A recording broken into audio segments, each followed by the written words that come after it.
Thank you, everyone. It is an honor and a pleasure to be here today. I want to start with asking, am I not close enough to the mic? Is this a little better?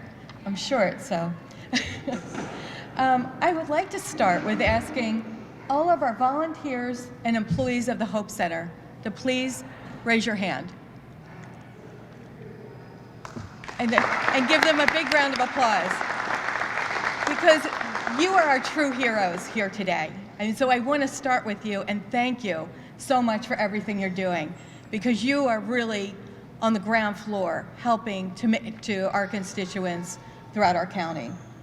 Next, we are here to announce a broad plan to leverage Federal CARES Act and ARP funding to increase the supply of affordable rental and home ownership opportunities in Newcastle County. We have here today County Executive Matthew Meyer,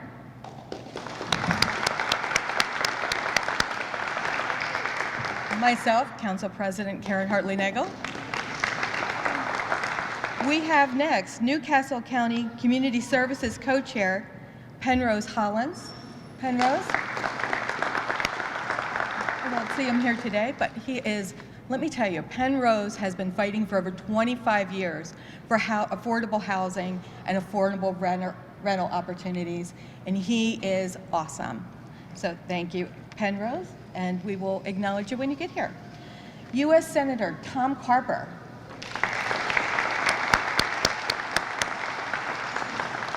Penrose's neighbor, how's that? Yes, you live right down the street from Penn. Thank you. U.S. Senator Chris Coons.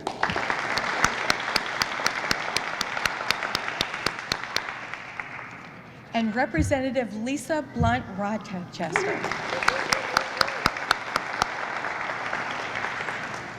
Thank you. And I just want to tell a very brief story, and I'm going to call this person Tom.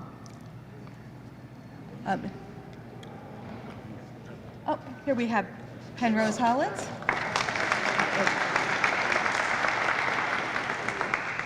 We also have here Councilwoman Dee Durham.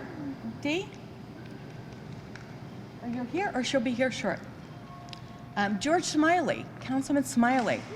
Let me tell you, we could not do without George on our Finance Committee. He is on top of everything. Thank you. Mayor Jerry Clifton. Jerry? And Wilmington City Councilwoman Linda Gray. Linda?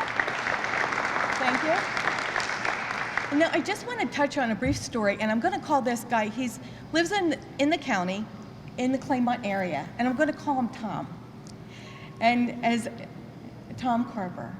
And this gentleman here, he had come to me and called me on the phone and let me know how hard it was for him and his mother and his sister to get affordable rental housing or to buy a house, which they had tried to do in the county. And there was nothing affordable. This guy is in his 20s and he's doing everything right. He is going to college. He is fighting for his neighbors because the conditions they're living in a housing unit were just deplorable. And so he not only fought for him, but everybody else. And he fought, and he would call me once a week and give me an update on how things were going. So we tried to do legislation from the county, and we just didn't get it done quick enough before the CARES Act funds were done. So we had a meeting on Zoom, and his neighbor, he had me show, and the neighbor, we're watching, and water is coming down the chandelier. You see it coming down the chain, and on the chandelier, and on the dining room table, as he's on the Zoom meeting on the computer. And as I'm watching that, I'm like, oh my gosh, it really is bad. And they're showing me others. He's telling me and showing me with the camera a mold, black mold in the house, and they can't get this fixed. So as he's fighting, what happened to him was just heartbreaking. He calls me, Karen, can you be a witness for me in court because they are throwing us out? I said, well, they can't. There's a stay on that. He says, but we are. So he's got to go to court. And I attend by Zoom. And as I'm there, he and his mom try to get me to testify for him. And they couldn't do it because as he's asking, he's not doing it right. Now, we all know that judges have, in per se hearings, they have some discretion. But in this case, he didn't. So they couldn't get me in as a witness or anybody else. They just didn't have the knowledge or skills to do that. So I couldn't testify for him. I thought, oh, this is not going good for him. And, you know, we hadn't heard yet, but they were going to be put out. Now, this kid who did everything right, I'm thinking, and he was a young man of color, and I'm thinking, in this instance, the challenges he has to overcome. He has hope now, and we're in the center of hope right now in this building. But right now he has hope. But what's going to happen as he does not, as he fights for his neighbors, fights for him, water coming down the chandelier, black mold, and making his sister sick who has some underlying health conditions? What is going to happen to him when he has trouble getting a loan for college and paying for that while he's fighting for all this other stuff, as his mom is fighting to try to get another place for them to live? Now, I know Senator Coons and Matt Meyer, I know both of you are close with your moms. Can you imagine how this young guy feels fighting for, he's only in his early 20s, fighting for his mom and his little sister who has underlying health conditions with black mold in the house? Now, I am just so incredibly grateful when I saw what you were doing, the congressional delegation is doing here today. Lisa, Tom, Chris, because this young man, who I'm calling Tom, is fighting every day and didn't have the resources in order to help his family and is eventually getting in the process of getting put out. But you are giving everybody hope in this county. Today, they have hope. He has hope, because what happens when they keep getting pushed down? Individuals that are fighting hard. We don't want to see him on the street. We don't want to see him lose hope and turn away or end up getting out of college or not helping his mother and sister because he has no hope. We want him to have hope because of programs that you are doing here today. And I thank you. Thank you. I also want to thank Penrose again. 25 years of fighting, Penn, and you haven't given up hope. Thank you.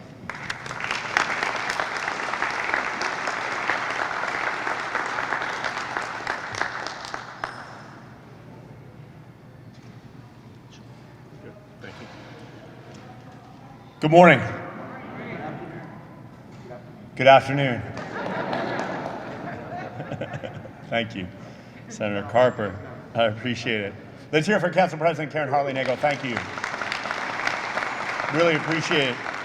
You know, today a number of us are coming from the funeral of former county councilman, former state representative, former chief administrative officer and longtime advocate for Newcastle County, in fact, all local governments in Delaware, a man named Bob Maxwell. And I think it's apropos that we're here right after the ceremony memorializing or honoring the tremendous life of Bob Maxwell, who worked tirelessly to make sure our lives were better in every community of this county. Because today, in many ways, that's what this is about. It's about everyone coming together. First, of course, Senator Carper, Senator Coons, and Congresswoman Blunt Rochester, who from the day the very first case of COVID was identified there in Newark, Mayor Clifton, from that very first day, our federal delegation has been working around the clock. 24 hours is not enough. 7 days a week is not enough to describe the work you have done for us and the 410 individuals who slept here last night. And this beautiful facility is a monument to your tireless efforts, the sacrifices that your families have made for all of us. So let's give our federal delegation another round of applause. Thank you. Of course, while they get us the funding, it takes a lot of hard work to get us to this point. As Council President Hartley-Nagle mentioned, Councilman Hollins is the dean of our county council, and he's really the dean of the affordable housing community in our county and in our state. My staff knows when we want to do something cool, innovative, new on affordable housing, the first call goes to Penrose Hollins. There are already countless families in our community who have stable, quality housing, affordable housing, and have a lifetime family investment, intergenerational investment because of Councilman Hollins, and it's an honor to be here with you today. I know Council President recognized the staff of the Hope Center. I particularly want to recognize three people who are here. Carrie Casey, or actually four. Marcus Henry, who's the General Manager of Community Services. Carrie Casey, who is the mastermind behind this whole effort.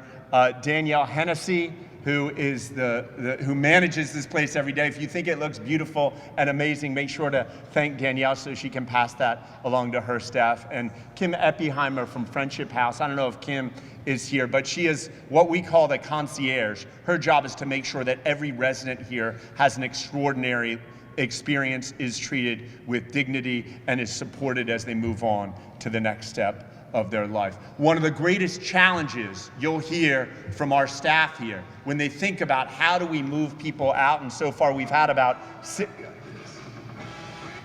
yeah, that's good, yeah. As I tell you, we've had about 60 families move out so far, which I guess deserves some exciting music. If people know me, they say 60 families. Why not 61? And the answer I get invariably is that there just isn't affordable housing stock out there.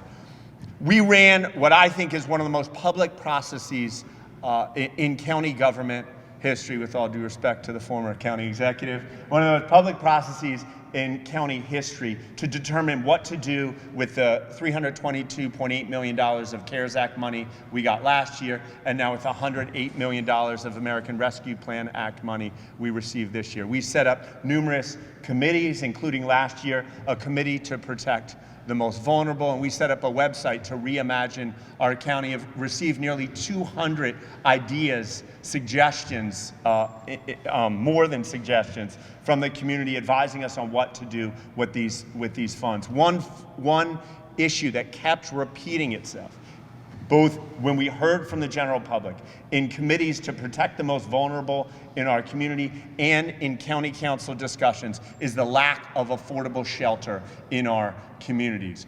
The Federal Department of Housing and Urban Development has a report on impediments to fair housing that they do with every jurisdiction across this country, and they repeatedly have told us we can't just spend all of our money for affordable housing within the municipalities, within the city of Wilmington in particular. And I know that Eugene Young, who's here, and the Delaware State Housing Authority has been a wonderful partner in rethinking how we can deploy our housing dollars. And that's why today we're announcing that we are investing $30 million of federal funds into affordable housing that we intend to be spent exclusively in unincorporated areas of the county, Now, one thing this really means is that we have a history in this county and in this country of housing segregation. And I know, as a kid who grew up off Shipley Road and was bused into Harlan and Brandywine School District, that experience had a dramatic difference on the shape that my life took. When we segregate people from the earliest stage, when we segregate families, we will have a segregated community. It's vitally important that, particularly in unincorporated areas, we make housing affordable for all communities. And today is a statement about the opportunity to do that. For those wondering, what does $30 million mean? On average, pre-COVID, in an average year, we received about $900,000 of federal assistance for something called our home program. That's thanks, of course, to these three public servants here. About $1 million a year. We're taking $30 million and adding that to the $900,000, as Paul Calistro and Kevin Kelly and many of the Sarah Lester, so many of the housing developers here know, or those looking out for the most vulnerable. That will dramatically expand their ability and opportunity to build housing that people can rent for an affordable rate. They can move renters into purchasing, becoming homeowners, and also enable people to have affordable home repair. The problems that we're hearing time and time again, I know Kevin Smith and the folks at Habitat are fighting for. So we really appreciate the work. I know George Smiley is here somewhere, so he's going to make sure this is done in a financially responsible way. And we're just so excited. The partnership here is inspiring, and the opportunity to bend the curve a little bit to build better futures across our community. So thank you very much. Without further ado, let me introduce someone who's really been a mentor to me, helps guide so many of us in developing policies that are transforming our future for generations to come, Senator Tom Carper.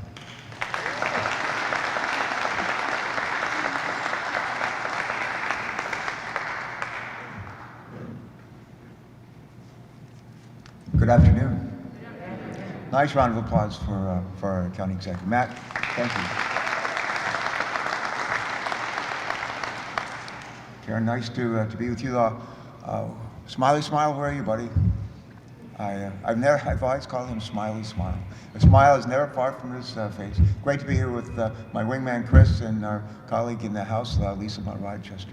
Somewhere here is a woman who's having a birthday today, and she's like standing right back here and like kind of hold the camera up, and she's waving her hand, and her name is A.C. Afosi. She's our state director. Give her a nice round of applause. Happy birthday. Where's Carrie Casey? Where's Carrie? Hi. Carrie, would you come here, please? Go ahead and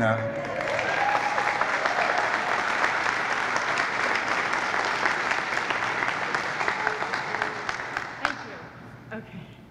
Thank you. Carrie used to tell me where to go every day. Yeah. She'd say, Governor, you can go to, or Senator, you can go to, fill in a blank. I met this lady, a place where we don't often think of the YMCA as a place where we look out for folks who are homeless and down on their luck, but there's a lot of people who get their housing at the YMCA. And I remember going in to work out many years ago, and it was Halloween day. So Halloween's coming up on us. Yeah. And there was a woman at the front desk who was like I dressed up as a new princess. she was a princess. Yeah, I was a princess. She was a princess, and it was Carrie. Yeah, it was she looked just like this. Yeah. She hasn't changed in 20 years. 30 years. 30. They're Oh, 30. my I goodness. know. God Oh, help my me. God. I know. But she has a heart big, not as big as Delaware, about the size of Pennsylvania. Thank you. And she's done a you. great job with this facility and other places around this country to try to make sure that people have a decent place to live. Well, thank you for your I've help. loved working for this woman forever, and happy to be here at her beck and call Thank again. you. Thank you. Thank you. Thank you. Carrie.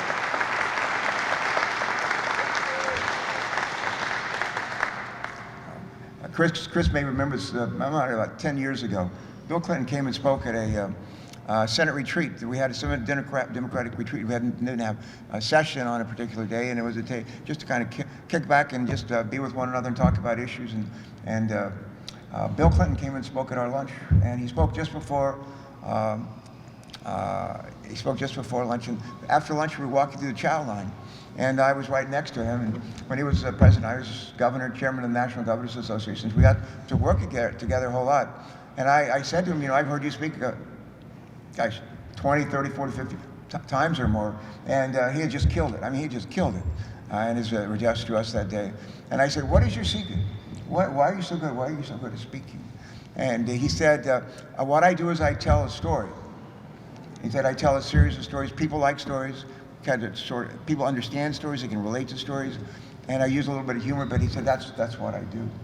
And so I'm going to tell you a story. And it's a story about a bunch of kids in a community, could have been Delaware, could have been any place else, but it's a community where they didn't have running water, and they didn't have public utilities and all. And they got their water from a well, and they had the to drop of water, drop a bucket down in the well and pull it back up, and that's how they got their water. And the other thing that the kids in the community would do, they would play around the well. They'd get up on the top of the well and go round and round and round. And one day a kid fell in and did not die, but it was down there splashing around in the water, and somebody yelled, "Go get a rope! Go get a rope!" And well, everybody headed out to pick up their rope, and looked in their basements, they looked in their closets, and they looked in their attics and their garages, and everybody came running with a piece of rope. And one by one, they dropped the ropes into the well, and nobody had a rope long enough to pull the kid to safety. And then somebody came up with a bright idea, why do we tie our ropes together? And that's what they did, and they pulled that kid to safety. And really what we're doing here is the same thing. We each have a piece of rope. Chris and Lisa and I have brought a pretty long piece of rope with the help of our president and the county executive and the county council has decided how to use that rope and how to rope the ties with a whole lot of other ropes that need to be tied.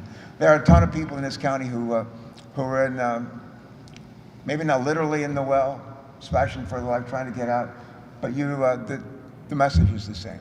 They need help. They need help. They'd like to help themselves, and they're willing to help themselves, but we need to help them. When kids ask me what I do, and I say that one of the things that Chris and Lisa and I do is we help make the rules for the country, and we just help people in need. We help people so they can help themselves. One of the best ways you can help somebody is make sure they have a decent place to live, a decent place to live. What's ideal is to actually own a house, and be able to have that capital formation and savings that comes from home ownership. That's really the ideal. It's not for everybody. It's not maybe not realistic, but I think that's the gold standard. But a lot of people just need an affordable place that they can rent with their family. And one of the beauties about the money that we've been able to bring to the county and to the state of Delaware is it can be used actually for either to help in affordable housing for home ownership, and also just for people who need a place to have a roof over their heads.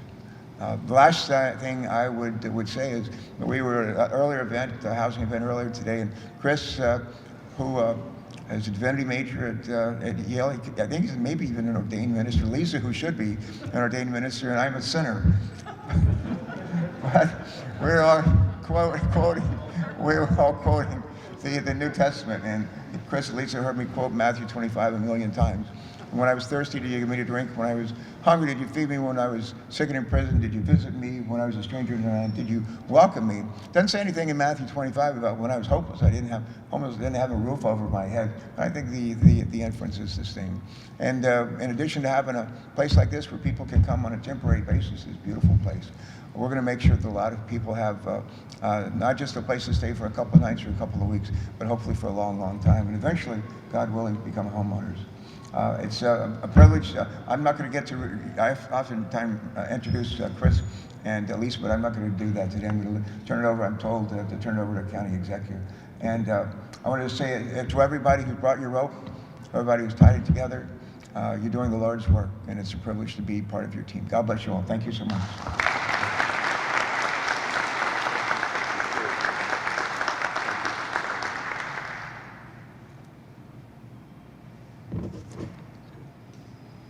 Yeah, so one of the greatest honors for me is trying to be the second best county executive in Newcastle County history. So I want to introduce you to the best, former county executive, Senator Chris Coons.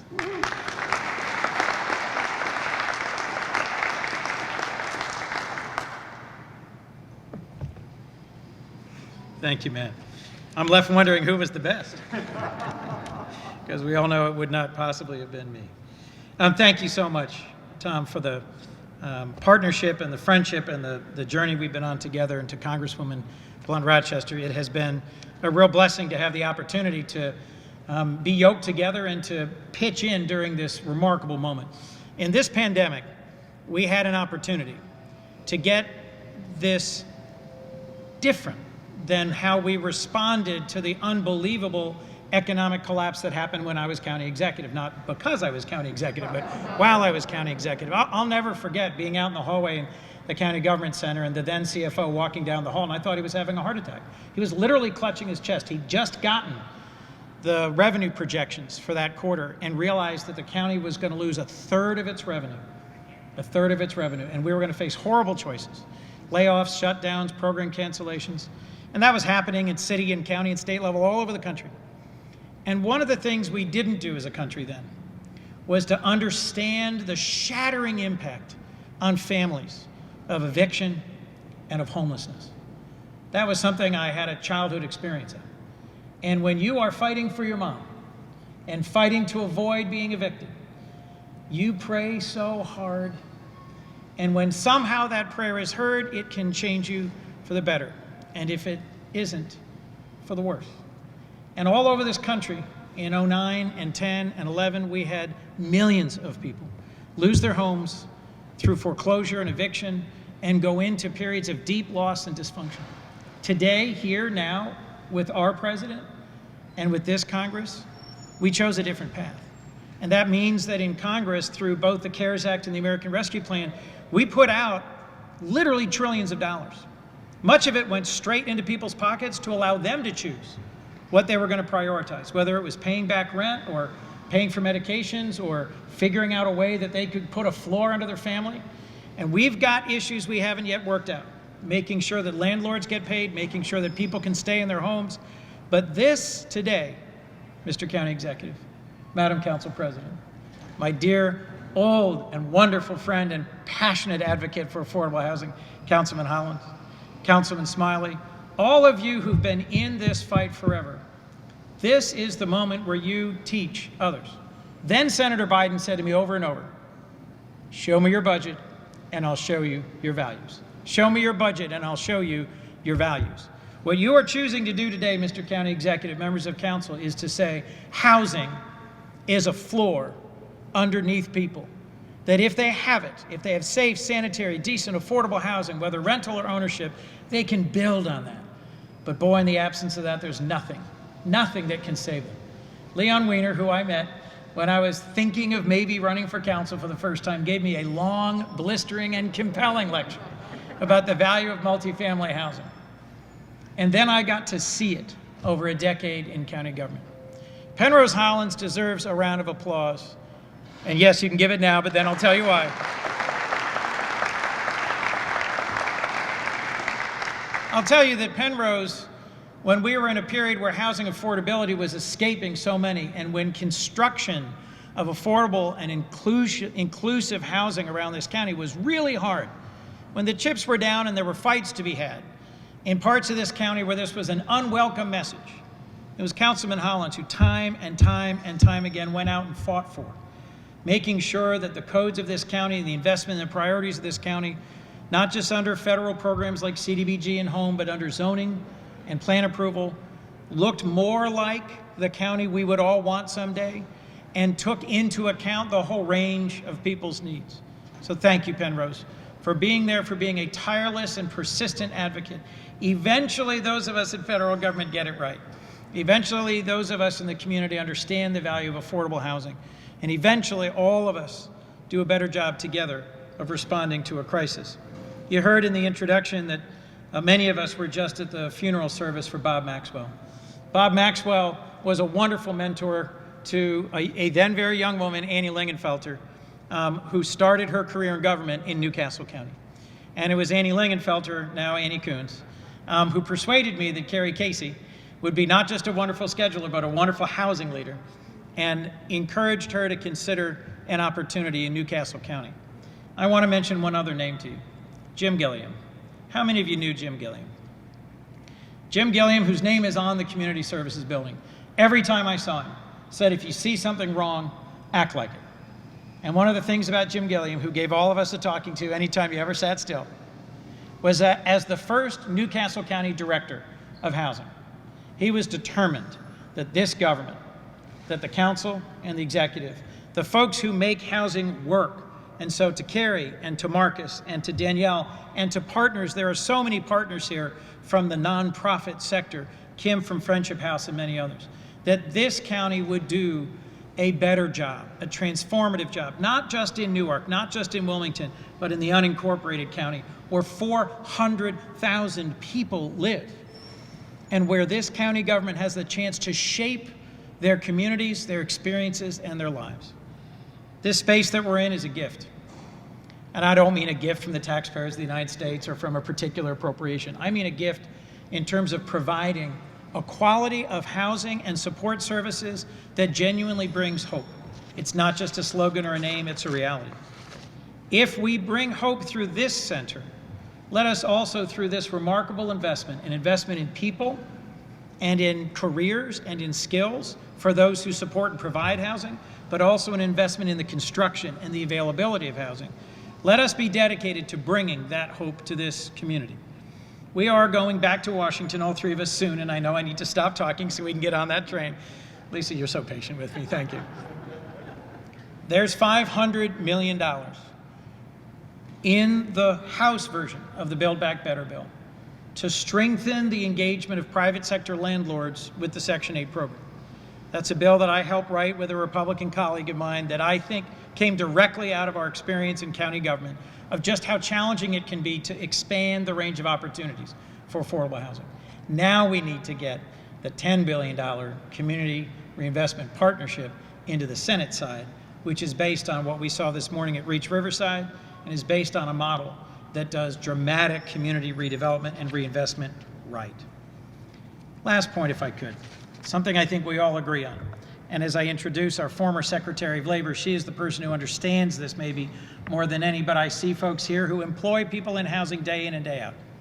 We will get done the $1 trillion infrastructure, the bipartisan infrastructure bill that passed the House, passed the Senate in August and is waiting for House action. And we will get done the Build Back Better bill.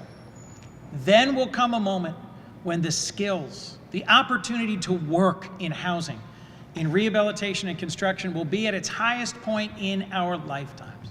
Let's not miss this opportunity to help create a floor, a foundation under families with better quality, affordable housing for homeownership, better and more widely available housing for rental, but also that special window for skills, for opportunity for employment, for that ladder up that allows people to have an amazing career working in housing, building opportunity. What you're doing here in Newcastle County gives all of us hope and inspiration, and in particular those of us who now have to go back down to the fight, get back into the sauce, wrestle around a little bit further, and demand that we show our values are founded in housing, equity, and justice. Thank you.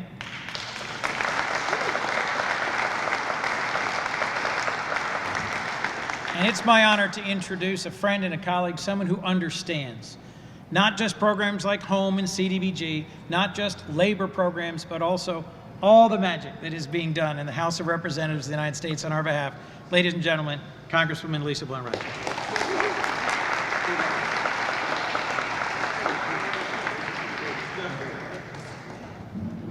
Good afternoon, everyone. Good afternoon, everyone. Thank you so much. I'm going to, in the interest of time, in the House of Representatives, and I'm sure in the Senate, they always say when you agree with everything that's been said before that I'd like to associate myself with the comments of my colleagues. Everything has really been said about why today is so exciting and why today is so special. And I just want to lend first of all, my thank yous. Thank you to you, Madam President, to the county executive, to County Councilman Penrose, Hollins, since I was a baby. No, okay, I wasn't a baby, but we've known each other for a very, very long time, and I love him for his hard work and tenacity. And then to Eugene, who is our new Delaware State Housing Authority Director, and then just so many of you in the room as I look out. Kevin Kelly and I were laughing about years ago how I chaired a housing roundtable in Delaware, and he was always at the table and actually probably co-chaired a couple of those things with me as well. There's so many in this room. And then most recently, Mayor Clifton, we actually toured and talked about housing being a priority for you and your constituents. And even this morning I said, this issue is one that, while it spans a long time for me, I know it spans a long time for so many of you here today. And that what is pressing on my mind, I think of Carrie, I have my Hope Center name tag on, because I was the first one in the building, so I got a name tag. But I think of the faces of the families that are not just here in this building, but that are represented throughout our state. I think of the Republican representative in Sussex County just Saturday who told me we need affordable housing. I think of the 2 second graders in one of our schools in Newcastle County who raised their hands at a kids' town hall meeting and said to me, "Can we help you get more housing?" I think of the kid who, when I was reading a book in Kent County to the class about the Green Book and about going, to those places where Black people couldn't go, and they needed this little green book to know during the times of segregation. And one kid, I said, "You can write your own history. What would you put in your history book?" And this kid raised her hand and said, "I don't have a home."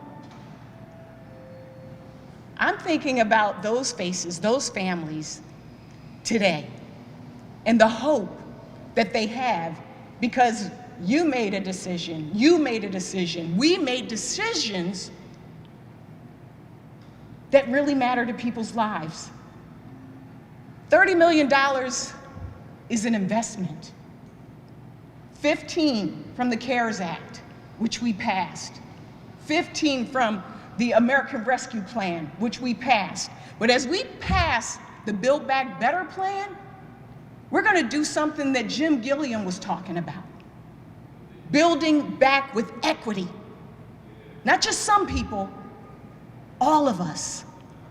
Not just roads and bridges and broadband, which are so important, but also making sure that housing is infrastructure, because it is. So I'm just going to close by saying that we already knew that we had housing challenges before the pandemic.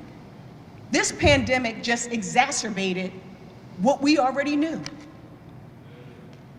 And we now have an opportunity. And as I was sitting there, I have one of these newfangled watches, and all of a sudden I felt it vibrate. And it said, "Breathe." It was telling me to breathe. And I think that's what's so special about this moment. It gives us the ability to say to people, even to our law enforcement back there who have been a part of this Hope Center, to the individual just in the fatigues from our military, to the home developers, but to the families. It gives us ability to say, you can breathe now, and that we see you. We see you. We see you. I know you see everybody, because you've been helping everybody for a long time too. We see you, and we're going to get this done. We're going to build back better. I'm going to say it again. We're going to build back better. I want to hear you say it. We're going to build back better. No, I need you to mean it. I need you to mean it. Chuck Hayward, we've been talking about this. Eric, I can point out everybody in this place. We're going to build back better because people deserve it.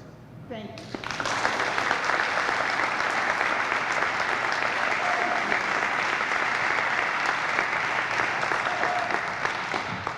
Councilman Hollins, I'm sorry for putting you after Lisa. It wasn't my decision, but needs no introduction, particularly when it comes to housing affordability for the people of this county. Ladies and gentlemen, Councilman Penrose Hollins.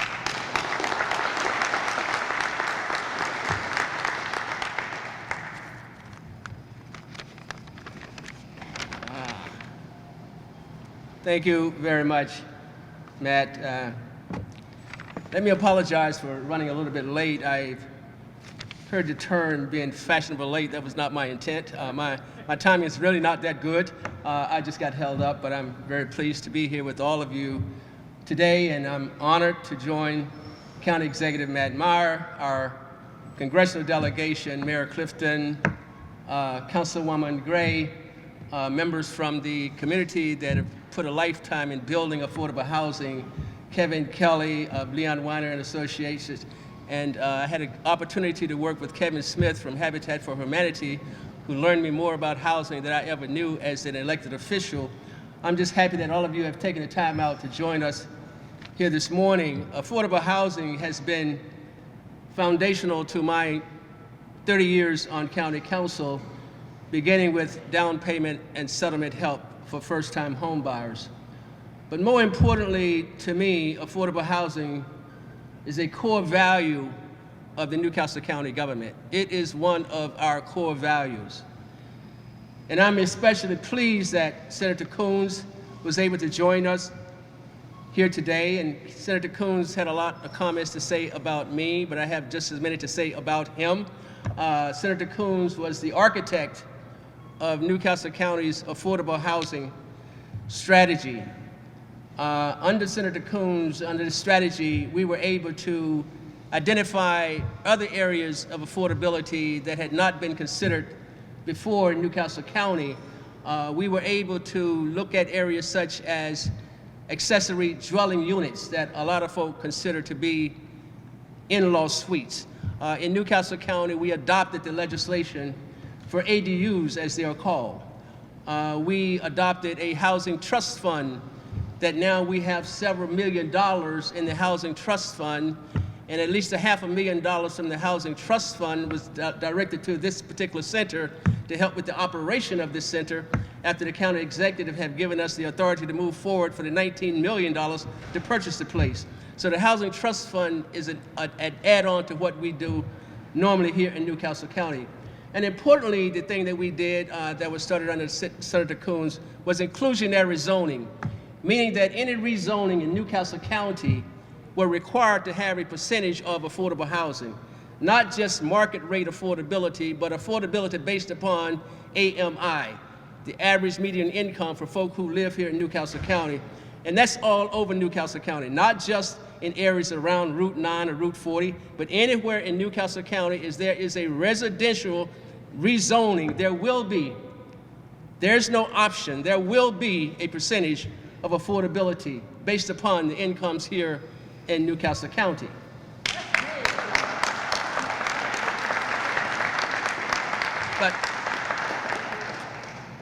But it didn't stop there.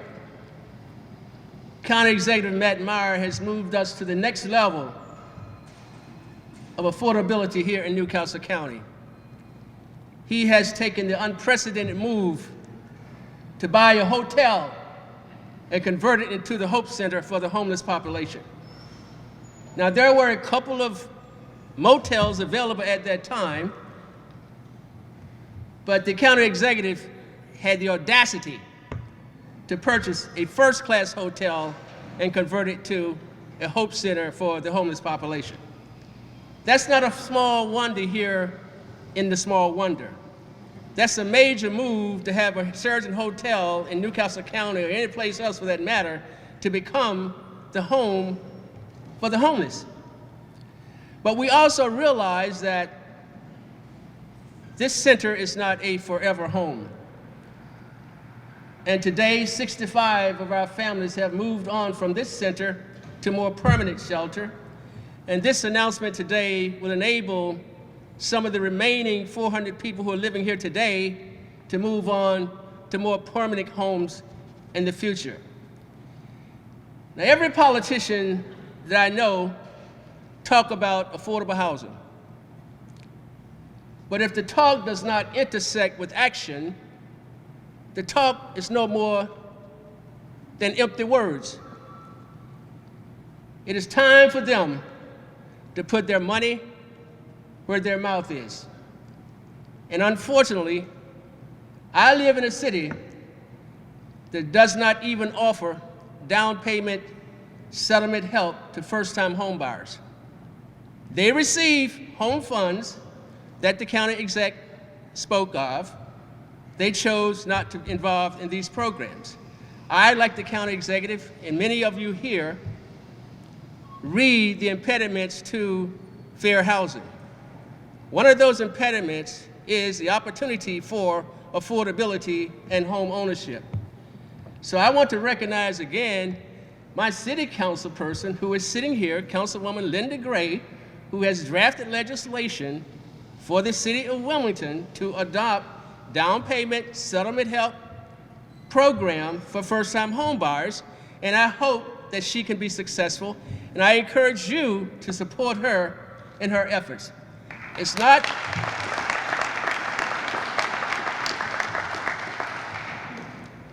too many people tend to think that affordable housing is a problem that uniquely affects the poor and the homeless.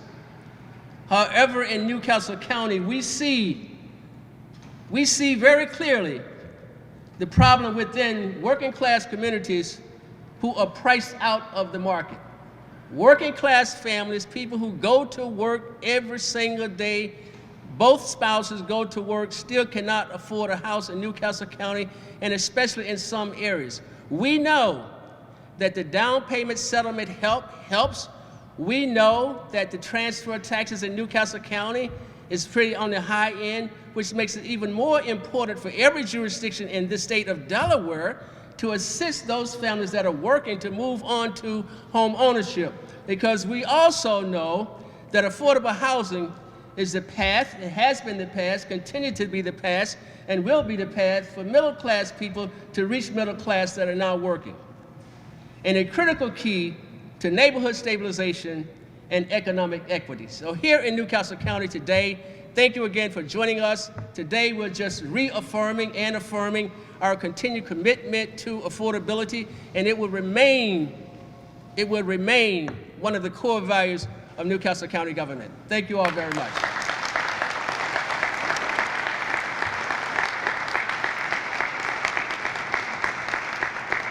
Thank you so much, Councilman Hollins. We've heard about what a tremendous partner we have in the federal government, historic partnership, what great partnerships we have with the municipalities. I wanted to make sure we didn't leave out our tremendous partnership with Governor Carney and also those in the state legislature. I saw Representative Mimi Brown is here as well, Mimi Minor Brown, who,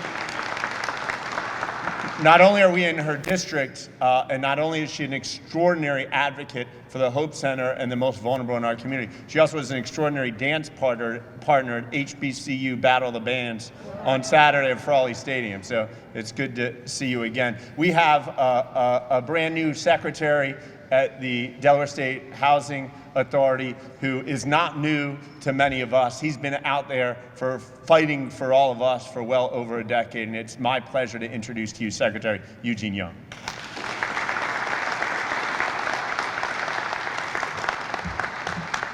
Good afternoon, everyone. That was not good enough. I just had to say this at our last meeting where it was $25 million that we were talking about at Reach Riverside, but $30 million is a big deal. So please give it up. Absolutely. You know, coming from the nonprofit background, every time when I hear I remember $30,000 being a big deal. And I look at Paul laughing. 10,000 big deal, but this is a huge occasion, a huge moment. So first thing I want to do is say I will not be long because A, people have places to go, and B, I cannot do anything that gives you more than what was already given. So I'll just say this. I bring you greetings on behalf of Delaware State Housing Authority. I would like to thank our county executive, our council president, everyone here as well, county council members that helped make this happen.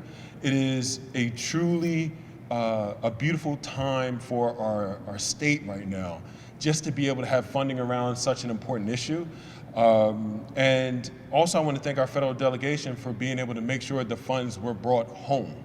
And so they're here. We're going to work together as a collaborative in order to ensure the funds are able to work throughout our state. Obviously, I'm working on the state, but throughout Newcastle County in unincorporated areas.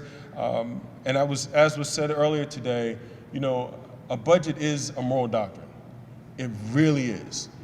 You show me your budget, I tell you what your principles are, what your values are, what you care about. And it's beautiful to see that we have leadership in our state that truly value housing and truly value making sure that people have quality, accessible housing for everyone within our county. And so I really want to commend for that. And I also want to say that I look forward to very much to working with the Housing Authority, Carrie Casey, and others in order to make this happen. I'll just close with this. You know, one of my favorite lines is a quote by Dr. West, who says, "You can't lead without loving, you can't save without serving. So what's the depths of your love and what's the quality of your service?" You can't lead without loving, you can't save without serving. So what's the depths of your love and what's the quality of your service? This investment is an extension of providing equity and being able to, it forces on that aspect of love and make sure people are able to live in a quality house, which is a big deal right now. The service part, the quality of one's service, because you can love someone to death, but if you don't provide them quality service, you're still not doing any good. And so the service of being able to work with so many different partners that we have here today to be able to provide that quality housing is quintessential to us moving forward. I'm extremely thankful for you all, and I look forward to working with you all as we fight on these specific issues. Thank you all so much. Have a wonderful day.